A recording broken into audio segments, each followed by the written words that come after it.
هتعملي ايه لو جالك مشوار مهم ولازم تعملي الاكل قبل ما تنزلي؟ علشان خاطر اللي جاي من الجامعة واللي جاي من الشغل واللي جاي من المدرسة. طب ولو حتى عملتيه هتقعدي جنبه لغاية ما يستوي؟ طب دي مشكلة. طب والمشوار؟ طب ما تيجي نحل الموضوع ده. هنجيب بقى الحلة اللي انت شايفاها دي، هي بتتكون من اجزاء كده، او الجزء اللي هو الغطا اللي انا حطيته على الجنب ده. ومعانا دي مصفى، وكمان في حلة كده ايه مجلفنة بطبقة من التيفال، مادة غير لاصقة. وكمان عندي الجزء الأخير اللي هو فيه السخان اللي بيسوي الأكل. تمام. الحلة دي موجودة أعتقد في الأسواق بتاعت الأدوات المنزلية، وطبعا بأحجام مختلفة. أنا عندي الحجم اللي هو الصغير ده، بيناسب عدد أفراد الأسرة عندي، وما احتجتش إن أنا أجيب الكبير. الحلة زي ما انت شايفة كده فيها لمبتين، لمبة لونها أصفر واللمبة التانية لونها أخضر. وده السويتش اللي احنا بنفتح منه الحلة نفسها. تمام. طيب هتقولي لي الحالة دي بتستخدم كهرباء كتير؟ هقول لك ابدا، ومع ذلك احنا هنعمل خطوتين مهمين جدا نوفر بيهم كهرباء مع الحلة دي. اول خطوة اللي انا بعملها دي، في مقلاية كده على النار هنحط معلقة سمنة معلقة زيت، عليهم الرز البسمتي او الرز المصري على حسب ما بتستخدمي، وكمان عليهم معلقة بودرة زعفران، وكمان معلقة ملح صغيرة، ومعلقة كاري صغيرة.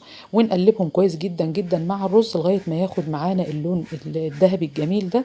وكمان تسمعي صوته كده بيخروش وهو في المقلاية. ده بيساعد على انك لما تيجي تسوي الرز يبقى مفلفل كده ومش معجن.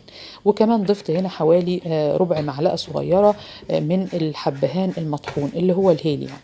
وهنقلب بقى تقليبه كويسه كده لغايه ما نتاكد ان الرز كله اتغلف بالماده الدهنيه وخد من البهارات الكتير اللي انا حطيتها دي. طبعا تقدري تقللي نسبه البهارات على حسب ما انت بتحبي، او تزوديها تضيفي حاجه تانية بتكوني برضو بتفضليها، زي ما انت عايزه. هنجيب بقى الحلة بتاعتنا ونبدأ نحط فيها الرز اللي احنا ظبطناه ده. يبقى دي أول خطوة، إن احنا بدل ما نعمل الخطوة دي في الحلة والكهرباء شغالة هنعملها على البوتاجاز. وهنحط الرز في الحلة ونغطي عليه ونسيبه كده على جنب.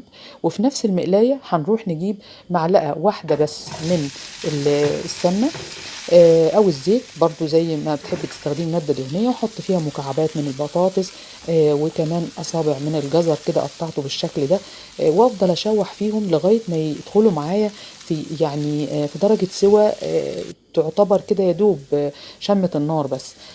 تمام. والبطاطس تاخد لون كده ايه متحمر. وهنزل عليهم كمان في الوقت ده بشرايح او صوابع برضو صغيرة كده من الكوسة. وهنا عندي بابريكا مدخنة وفلفل اسود وملح. طبعا زي ما بقول تاني، استخدام كمية البهارات يرجع لك، انواع البهارات اللي انت تحبي تستخدميها برضو يرجع لك. انا ما حطيتش غير دول بس، اللي هو البابريكا المدخنة والملح والفلفل الاسمر.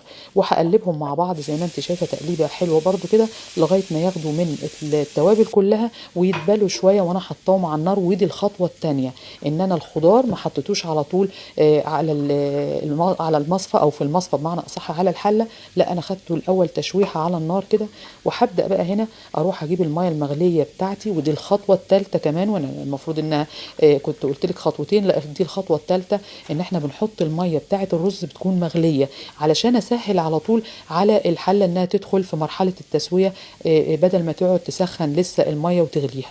وكمان دي خطوه مهمه جدا برضو عشان تطلع الرز معاكي يعني ممتاز جدا ومفلفل. خلاص ادي الخضار بتاعي كمان جهز وخد التشويحه بتاعته الحلوه، يعني دخل في اول درجه من السوى. هبدا بقى اجيب المصفى بتاعتي اللي بتركب فوق الحله اللي فيها الرز من تحت، واظبطها كويس جدا، هي بتبقى محكمه على الحله.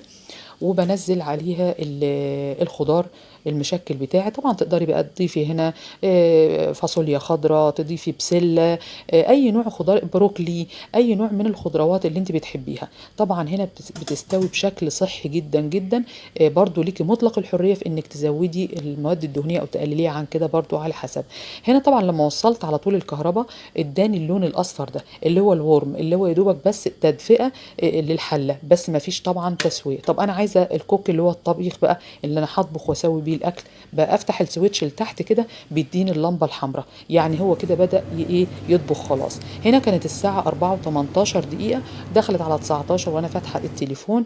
وبعد ما استوى فوجئت ان خلاص الاحمر طفى، والاصفر اللي هو الورم اللي هو التدفئه عشان يحتفظ لك بالاكل دافي بدات تشتغل. يعني خدت تقريبا احسبي بقى من 4 19 دقيقه ل 4 43 دقيقه، يعني وقت يعتبر قياسي في التسويه، والحاجه زي الفل.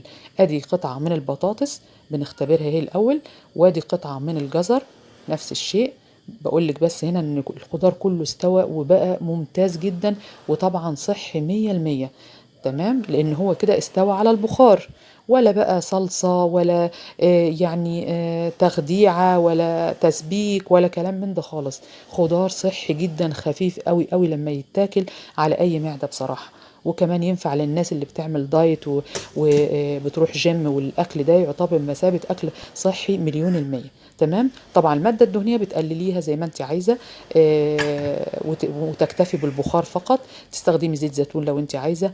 وتعالوا بقى بعد ما استوى نشوف. شايفة بقى الرز عامل ازاي؟ ما شاء الله مفلفل وعن قرب كمان. شايفة اللون، شايفة الشكل، روعة. وكمان الطعم ما شاء الله تبارك الله ممتاز. تمام.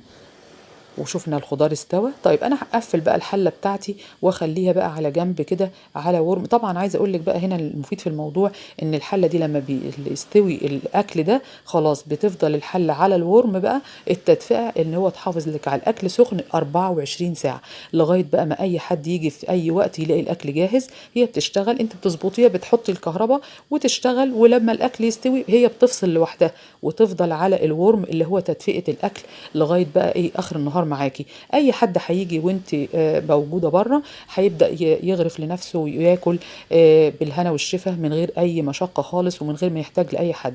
انا حطيت معاها هنا صدور دجاج كمان، لو انتوا عايزيني اقول لكم على التتبيله بتاعتها. انا شويتها على الجريل في نفس التوقيت اللي كنت بعمل فيه الرز والخضار في الحله العجيبه بتاعتنا دي. وعندك هنا بقى طبعا الخيار المخلل موجود في القناه عندك، وادي هالبينو برضو عاملينه، وصدور الفراخ. لو انت عايزاني اقول لك على التتبيله وازاي عملتها قولي لي في الكومنتات، وان شاء الله انزلها لكم في فيديو لوحدها. والطبق بتاعنا بقى متكامل كده بالف هنا وشفا للي ياكل. اتمنى يا رب تكون الوصفه السريعه دي عجبتكم، واشوفكم في فيديو قادم باذن الله. ما تنسوش اللايك واشتراك في قناتي على اليوتيوب مطبخ اماني شتا. سلام عليكم.